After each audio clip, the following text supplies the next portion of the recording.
Hey everybody, today's October 15th, and today we're gonna look at the price of Bitcoin, finally breaking 60,000 for the first time in 6 months since April, right?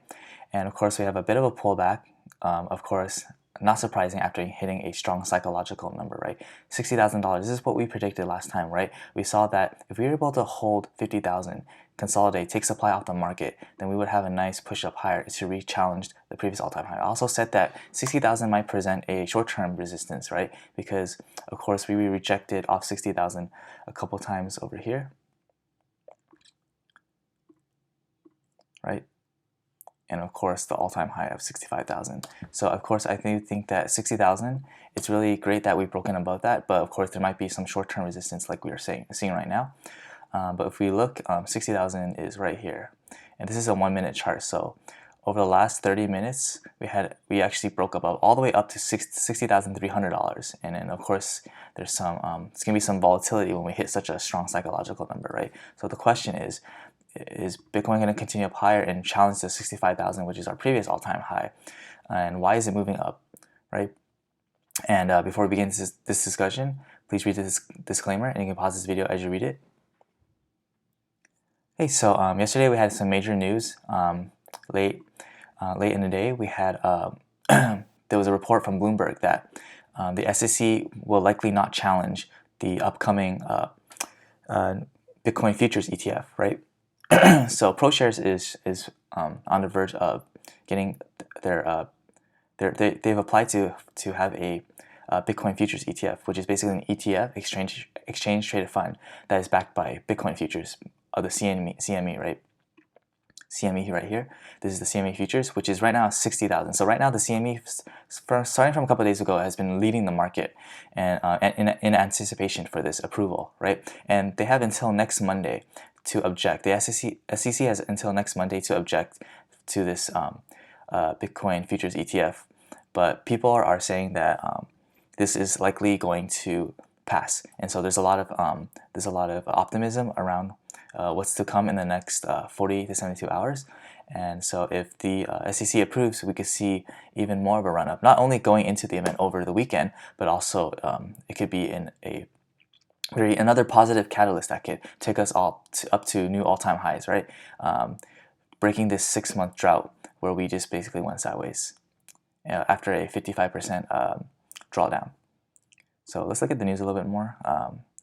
60,300, like we just showed on the chart, that was the high, at least in the last couple minutes, right? I mean, this is just the beginning of the day. There's still many hours until the daily close, so it's exciting to see where that will end up closing at.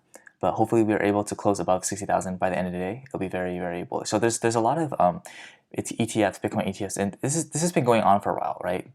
There's been a lot of Bitcoin ETFs that's been trying to be approved in America, right? There are some ETFs that are approved in Canada, but not in the US, right? So if this Bitcoin Futures ETF is approved on Monday, or not rejected or opposed, this will be a landmark event within the crypto industry, right? And this could really pave the way for more Bitcoin or crypto-related ETFs being approved in the future. And people are kind of complaining because they wanted a pure spot backed ETF, right? Like actual Bitcoin rather than a futures, because the problem with futures is that you have to roll forward the contracts, right? Because futures contracts have expiration dates. So eventually the fund has to roll forward and they have to sell their position and buy a new position with a longer expiration date, right? And that's going to cost money and fees, which are going to come out of the, it's going to be charged to the expense ratio or the fees of the ETF, which is going to hurt your returns, right? And there's also the concern that futures, because they're not spot prices, the price of the ETF might at certain points deviate from the actual underlying, right? Like we've seen in the GBTC, right? GBTC has been trading at a negative premium for much of the year, actually. So people aren't sure if this is going to affect the Bitcoin futures-backed ETF, but we're gonna have to see when that comes out and see how that performs. But right now, people are definitely reacting off this short-term catalyst news that could really see us explode higher and take out the all-time high by the end of this month. Like I said in my last video, I thought there would be a good chance that Bitcoin could take out the previous all-time high of 65,000 by the end of this month. And it looks like, right now, October 15, we're in the middle of the month, right? So if we can take that out, that would give us a lot of leeway to kind of maybe consolidate around 65,000, and then have the month of November and December to really just explode higher, right? And that's be really good for the price as it tries to build this base. Because right now Bitcoin, and I'll give you guys a cleaner chart, Bitcoin is in the middle of creating this year-long ascending triangle, right? Higher lows, but the highs are kind of stabilizing around. There's resistance around 65,000, right? And this lines up coincidentally with this Fibonacci level, right? We talked about how Fibonacci levels tend to act as strong support and resistance levels. Support levels around 30,000 here, and of course now resistance around 65, right? So as Bitcoin moves higher off this positive catalyst up to 65,000, this is our next Fibonacci resistance level, which is also our previous all-time high, right? So that's going to be strong resistance in my opinion. Anywhere from 60,000 to 65,000 is going to be strong resistance, right? Like we're seeing right now, we just poked our head above 60,000, but of course strong rejection, strong selling pressure from the bears. Because of course 60 to 65,000 is going to be strong resistance, but Bitcoin, like I just said, we're cultivating this ascending triangle, trying to break through 60 to 65,000. We could break through, right? Create higher lows. We explode out of this triangle. That's going to create a strong base to go up a lot higher, way above $100,000 in my opinion by the end of this year. But yeah, right now Bitcoin is facing a bit of resistance. So yeah, so let's look at other factors.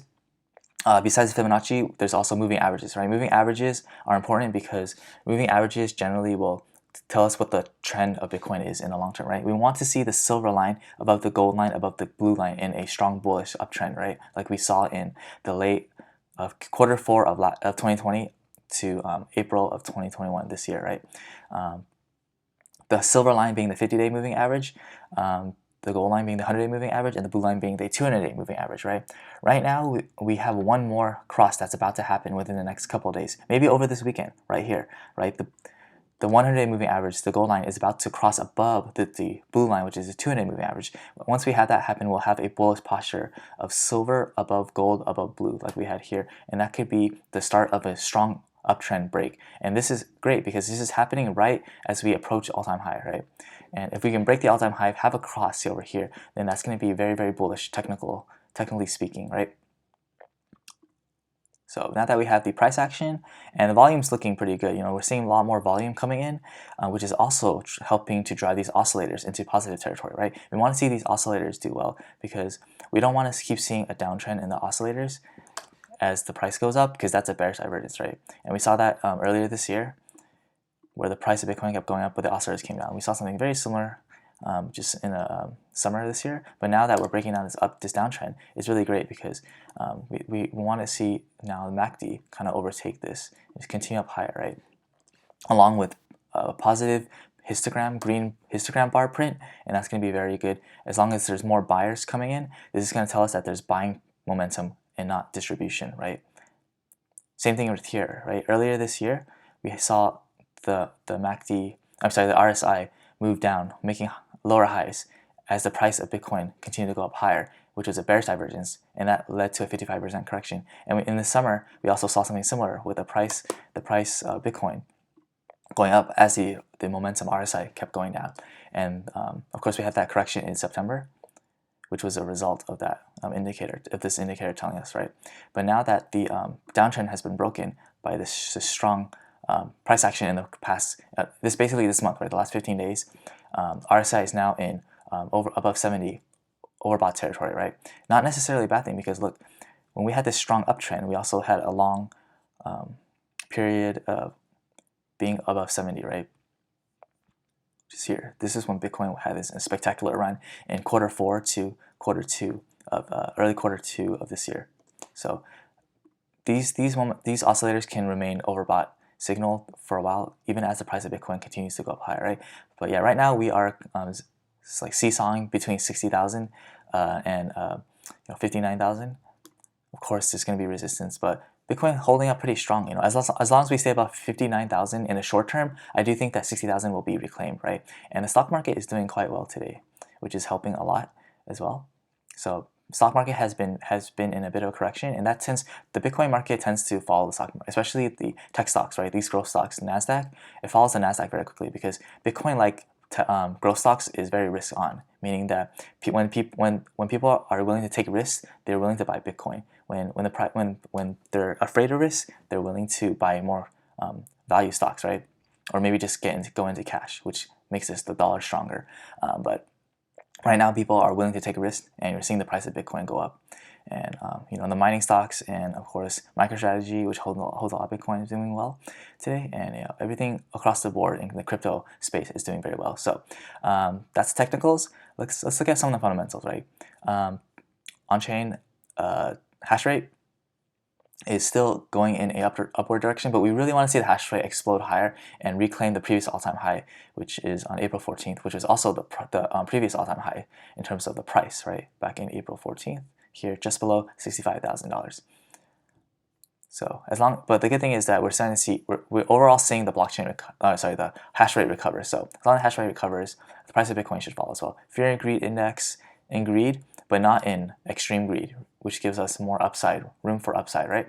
When we saw that spectacular run in Q4 of last year to early this year, we saw fear and greed above 90. So it's possible and it's healthy that fear and greed index can go up a lot higher and stay elevated as the bull run continues. A 2-year multiplier, right? 2-year multiplier is telling us that there's still a lot of upside for Bitcoin, right?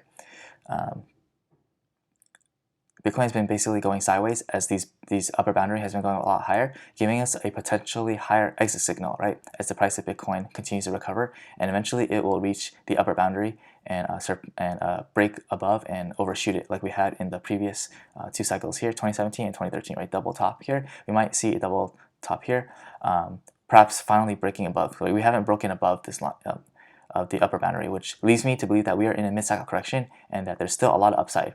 Well above 100,000, right? Pi cycle top indicator tells us to sell when the green line crosses the orange line, but when the price is in between these two lines, especially above the orange line, this has generally historically been a good time to buy, right? So still a lot of upside before the green line crosses below the orange line, and I can see the Bitcoin price just exploding higher. And yeah, I mean these bands are pretty wide apart, so it'll take some time before they start to cross, right? So Bitcoin would have to explode really significantly higher in a short amount of time for these bands to cross very soon. So still a lot of time before the cross tells us to take to exit our positions and tell us that it is overbought. So still a lot of upside for price cycle top indicator. Pull multiplier, of course, tells us to sell, or tells us that the price of Bitcoin is overbought when this red maroon line breaks above into the shaded red area, right? But as you can see, we're nowhere near that, right? In fact, this looks more like a mid-cycle correction rather than a top, right? So it does look like there's more upside for Bitcoin, well above 100,000 before this is telling us that we're overbought and we should take some profits. Golden ratio multiplier, of course, tells us to sell, that the price of Bitcoin is overbought when we break above the purple line and we start to print a dotted line and we hit the dotted line, right? As we did in 2017 and 2013. But right now, we are just about to break above. We held support along this orange line, which is great because once we break below the orange line, we historically have entered a bear market. So the fact that we are holding this orange line and going up a lot higher gives us a lot of upside, not only to this upper boundary, which is now at 121,000, but of course, historically, we've overshot that purple line and go up a lot higher. So this is telling us we can go well above 100,000 by the end of this year. Logarithmic growth curve is right now breaking above 0.5, right? And once we broke above 0.5 in 2017 and 2013, we saw a huge parabolic run, right? So right now we're right above it, and it does seem like we're about to ignite a parabolic run, just like we saw in 2017, 2013, above this line. Telling this model is telling us that Bitcoin will likely end of the year around 145 to 150,000. So I do think we'll end up a lot higher, but this is more of a conservative, logarithmic growth curve. But anyways, the point of this is that it's telling us that Bitcoin is nowhere near overbought. There's still a lot of upside. We're likely in a mid-cycle correction, about to break above the ascending triangle that I just showed. And a lot of potential upside going into the end of this year, right? We still have 2.5 months left of this year, and Bitcoin is just about to break all-time high. A lot of exciting possible price action to come. Z-score telling us that the price of Bitcoin is overbought and to take some profits once this maroon red line breaks above the shaded area, right? But as you can see, we haven't even penetrated that yet. In fact, this is looking, of course, like another mid-cycle correction along this larger bull run. So it does seem like there's a lot more upside to come. stock to flow. Lastly, we're gonna look at stock to flow, everybody's favorite, probably the most popular model, right? This tells us the price of Bitcoin should be on average around this red line, but we're right now below it. And historically, when Bitcoin has crossed this red line, it's exploded higher, like we did in 2013 and 2017. Going into the end of this year, if we do follow similar price action, according to this model, Bitcoin should end up somewhere above $200,000 to $300,000, right? And of course, the deviation or variance over here from the model, once it crosses above this line and hits red, that's when we want to start to be careful. But as you can see, there's still a lot of upside before we even begin to hit this red line. We're above this model, and we want to think about taking profits, but still, this model tells us that there's still a lot of upside, well above 200,000, 300,000 maybe, even 400,000 maybe, but we'll have to see as the price action continues developing going forward. But the point is, like, all of these models are telling us that Bitcoin is nowhere near overbought, and there's still a lot of upside before these models tell us to start taking some profits, to start telling us that signaling exit signals, right? So Bitcoin overall looking very good right now. Of course, it just broke 60,000, so I'm not surprised that there's a bit of a pullback. But it does seem like it's defending 59,000. So by the time you watch this video, Bitcoin will probably hopefully be above 60,000, continue to grind up higher, going towards the previous all-time high of just below 65,000. And of course, our next Fibonacci level, which is resistance around here, around $64,000, right? And as we said many times, these levels tend to act as strong support, right? Support and also strong resistance levels, right? So don't be surprised if Bitcoin does hang around this level for a while before exploding higher. But like I said, in the long term, we look at the weekly chart. Just to summarize again, we are forming a very beautiful year-long ascending triangle with higher lows, and we're about to challenge the previous all-time high. I think that if we are able to break through, we'll have a strong break above going into the end of this year, well above 100,000. And I don't want to get too crazy and say, oh, it's going to go to 300, 400,000. But I mean, it very may well go that high. But it's important that we don't get too ahead of ourselves and that we look at the price action as it develops. On a day-to-day basis, on a session-to-session basis, and well, I guess Bitcoin goes 24/7, so it's not session-to-session. But again, Bitcoin getting close to 60,000 again. Would not be surprised if it's 60,000 by the time you watch this video. But yeah, so just overall, like, everything's looking very bullish.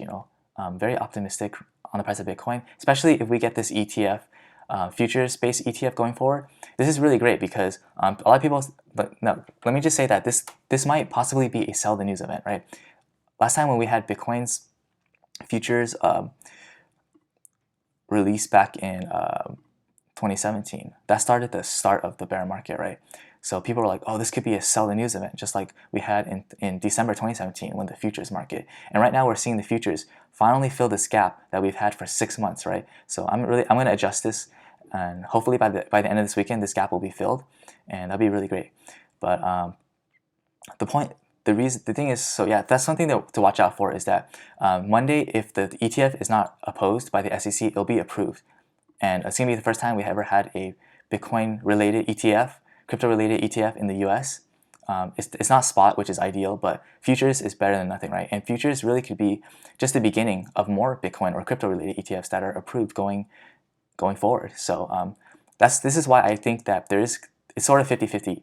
It could be a sell the news event because there's a lot of anticipation, especially if the price action continues to go up higher going into the weekend. It could be a sell the news event. However, it could also be another catalyst going higher. It doesn't necessarily have to be a sell the news event, because this is something that the market has been trying to see for a long time, is an ETF, Bitcoin or crypto related ETF. And the fact that if we do get an ETF approved, it's going to be a landmark event. That's just going to open the floodgates to potentially more crypto Bitcoin related ETFs going forward. So I could see this being actually a positive catalyst that explodes higher. So right now I'm really mixed on whether this will be a sell the news event going forward on Monday, but we'll definitely update you on Monday to see if the price action crashes or it goes forward. At this point, I'm leaning more towards positive, because I do think that this is a really landmark event that will unleash more approvals, Bitcoin and crypto related approvals going forward.